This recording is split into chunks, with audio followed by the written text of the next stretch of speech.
Hi, I'm Lexi Blake, and this is my campfire story. In 2018, I was at a conference. It was fall, and the conference was on the East Coast. The trees had turned brilliant colors, and the air had that hint of Christmas to it. Before the conference, an author had opened her home for the rest of us, inviting us to a luncheon where we could gather and talk about publishing. For the purposes of this story, I'm going to call her Jade. She had a gorgeous house. It was over 100 years old, and she told us some of the history behind it. I was there with my best friend Chloe, and we marveled at the architecture. We all sat for a catered lunch, talked to colleagues, and enjoyed the day.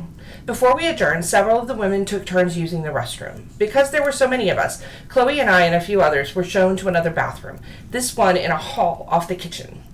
We waited at the entrance to the kitchen where the caterers were cleaning up, and I noticed that the large space also included a family area. It was obviously a space meant for a child.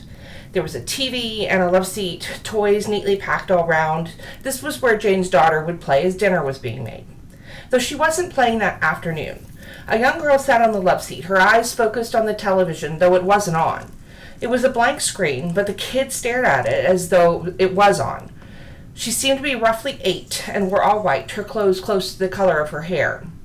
I don't know why Chloe and I didn't talk about her. I don't know why I watched her and felt so odd, like she shouldn't be there, like something was wrong. No one else paid any attention to her. It was Friday afternoon, so I thought she must have gotten out of school early. Perhaps all the women in her house laughing and making noise was too much for the kid. When the bathroom was open, I took my turn, and when I came back, the girl was gone. But the image of her stayed with me. Almost a year later, I found myself at another conference, this one in New York. I was talking to a friend who had been there at Jane's that day. She mentioned she'd seen a little boy with white hair walking from the kitchen to the garden, and she'd asked Jane if he was her child. Jane had sighed and told her no.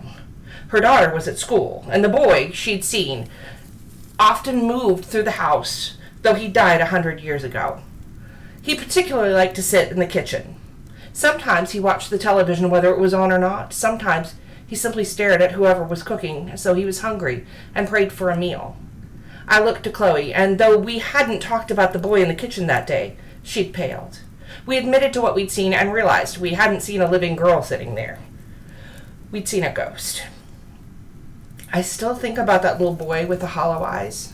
I try to come up with 1,000 reasons why I didn't see what I did, why my friends would make up stories. But I'm not the only one, and over the years, the accounts are all the same.